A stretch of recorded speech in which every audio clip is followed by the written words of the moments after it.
بسم اللہ الرحمن الرحیم۔ اسلام کی ابتدا اسی وقت سے ہے جب سے انسان کی ابتدا ہوئی ہے۔ اسلام کے معنی ہے خدا کی تابعداری، اور یہ انسان کا پیدائشی مذہب ہے کیونکہ خدا ہی انسان کا پیدا کرنے والا اور پالنے والا ہے۔ انسان کا اصل کام یہی ہے کہ وہ اپنے پیدا کرنے والے کی تابعداری کرے۔ جس دن خدا نے سب سے پہلے انسان یعنی حضرت آدم علیہ السلام اور ان کی بیوی حضرت حوا کو زمین پر اتارا، اسی دن اس نے انہیں بتا دیا کہ دیکھو تم میرے بندے ہو اور میں تمہارا مالک ہوں۔ تمہارے لیے صحیح طریقہ یہ ہے کہ میری ہدایت پر چلو، جس چیز کا میں حکم دوں اسے مانو، اور جس چیز سے میں منع کر دوں اس سے رک جاؤ۔ اگر تم ایسا کرو گے تو میں تم سے راضی رہوں گا اور تمہیں انعام دوں گا، اور اگر اس کے خلاف کرو گے تو میں تم سے ناراض ہوں گا اور سزا دوں گا۔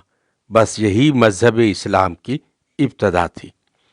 بابا آدم علیہ السلام اور اماں حوا نے اسی طریقے کی تعلیم اپنی اولاد کو دی۔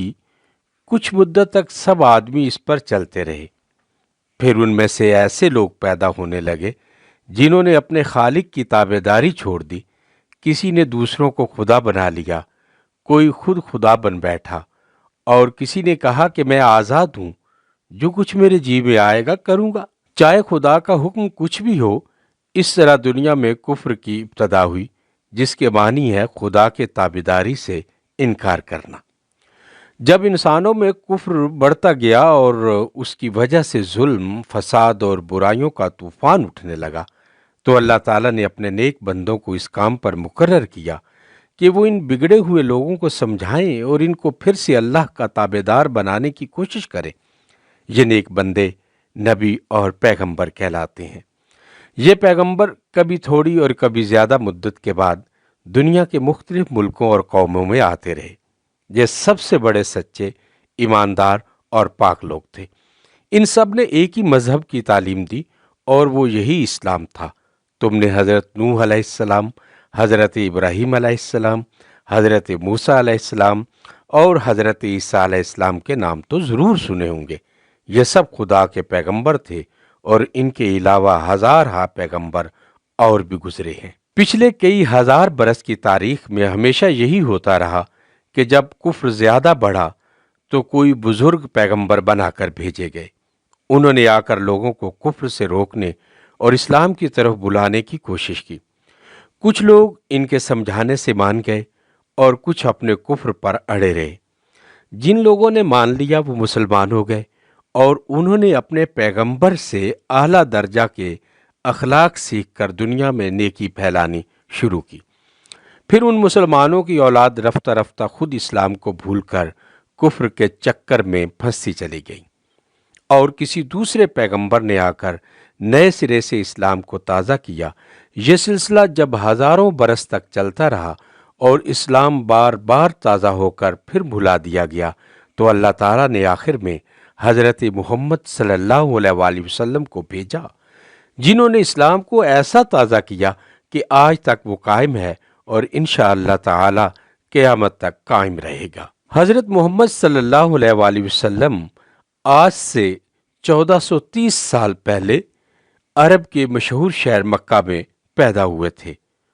اس وقت صرف عرب ہی میں نہیں، دنیا کے کسی ملک میں بھی اسلام باقی نہیں رہا تھا۔ اگرچہ پرانے پیغمبروں کی تعلیم کے تھوڑے بہت اثرات نیک لوگوں کے اندر موجود تھے، لیکن خالص خدا کی تابعداری جس میں کسی دوسرے کی تابعداری شامل نہ ہو، ساری دنیا میں کہیں نہیں پائی جاتی تھی۔ اسی وجہ سے لوگوں کے اخلاق بھی بگڑ گئے تھے۔ خدا کو بھول کر لوگ طرح طرح کی برائیوں میں پھنس گئے تھے۔ اس حالت میں حضرت محمد صلی اللہ علیہ وآلہ وسلم نے دنیا میں آنکھیں کھولیں۔ 40 برس کی عمر تک آپ اپنے شہر میں ایک خاموش انسان کی طرح زندگی بسر کرتے رہے۔ سارا شہر آپ کی سچائی اور ایمانداری کی وجہ سے آپ کی عزت کرتا تھا، مگر کسی کو یہ معلوم نہیں تھا کہ یہی شخص آگے چل کر دنیا کا سب سے بڑا رہنما بننے والا ہے۔ آپ بھی دنیا کی برائیوں کو دیکھ دیکھ کر دل میں کڑتے تھے، مگر اس لیے خاموش تھے کہ آپ کو وہ طریقہ معلوم نہ تھا جس سے اس بگڑی ہوئی دنیا کو ٹھیک کر دیں۔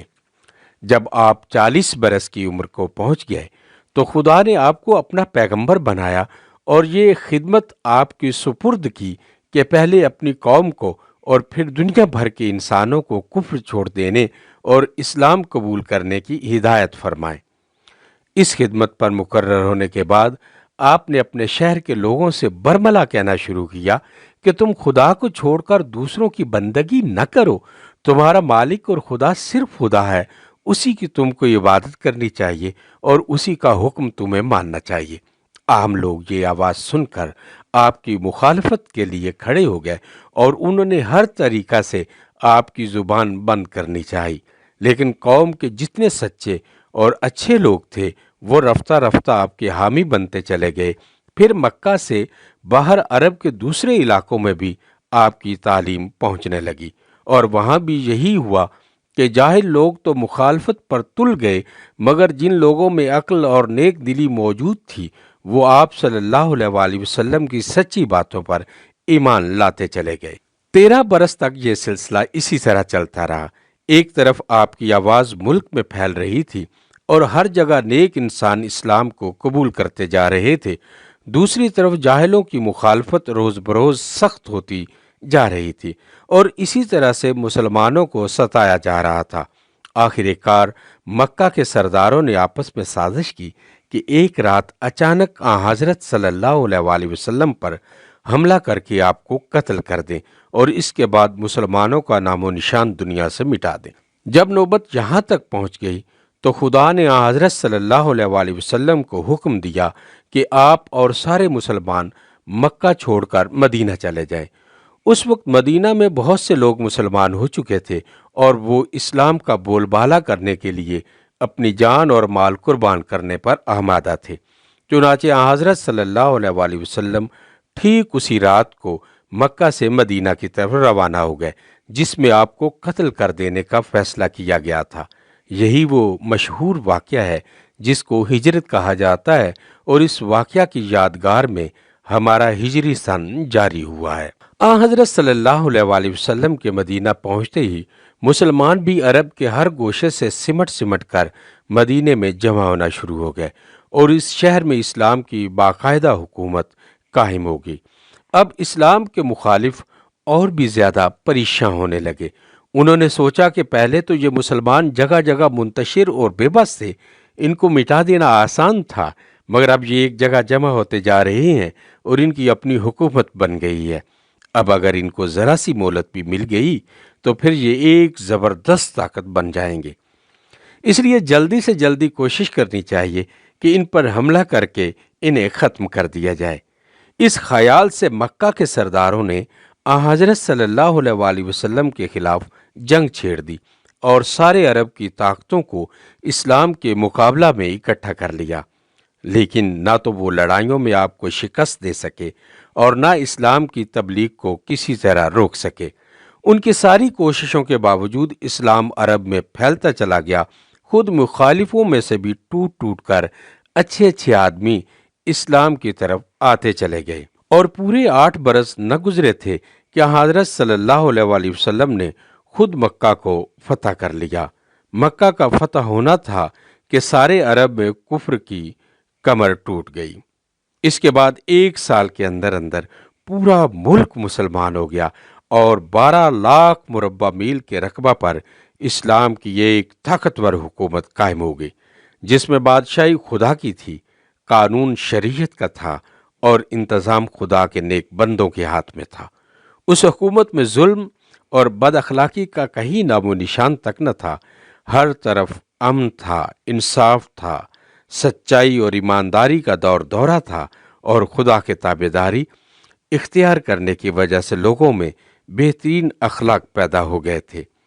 اس طرح حضرت محمد صلی اللہ علیہ وآلہ وسلم نے 23 سال کی مختصر مدت میں عرب کی پوری قوم کو بدل ڈالا اور اس کے اندر ایسی روح پھونک دی کہ وہ صرف خود ہی مسلمان نہیں ہو گئی بلکہ ساری دنیا میں اسلام کا جھنڈا بلند کرنے کے لیے اٹھ کھڑی ہوئی۔ حضرت صلی اللہ علیہ وآلہ وسلم یہ عظیم الشان کارنامہ انجام دینے کے بعد 63 سال کی عمر میں دنیا سے رخصت ہوئے۔ آپ صلی اللہ علیہ وآلہ وسلم کے بعد صحابہ کرام نے وہ کام سنبھال لیا جس کے لیے آپ دنیا میں تشریف لائے تھے۔ ان بزرگوں نے اسلام کی تعلیم عرب کے باہر دوسرے ملکوں میں پھیلانی شروع کی، اور جو طاقتیں حق کے راستے میں مزاحم ہوئیں ان کو تلوار کے زور سے ہٹا کر پھینک دیا۔ ان کا سیلاب ایسا زبردست تھا کہ کسی کے روکے نہ رک سکا۔ چند سال کے اندر وہ سندھ سے لے کر اسپین تک پھیل گئے۔ ان کے اثر سے بڑی بڑی قومیں مسلمان ہو گئیں۔ ان کے قدم جہاں پہنچ گئے وہاں سے بے انصافی اور بد اخلاقی رخصت ہو گئیں۔ انہوں نے خدا سے پھرے ہوئے انسانوں کو پھر سے خدا کا تابعدار بنایا، جہالت میں پڑے ہوئے لوگوں کو علم کی روشنی دی، انسانیت سے گرے ہوئے لوگوں کو اٹھا کر اخلاق کی بلندیوں پر پہنچایا، اور جباروں کا زور توڑ کر دنیا میں ایسا انصاف قائم کیا جس کی نظیر انسانی تاریخ میں نہیں ملتی۔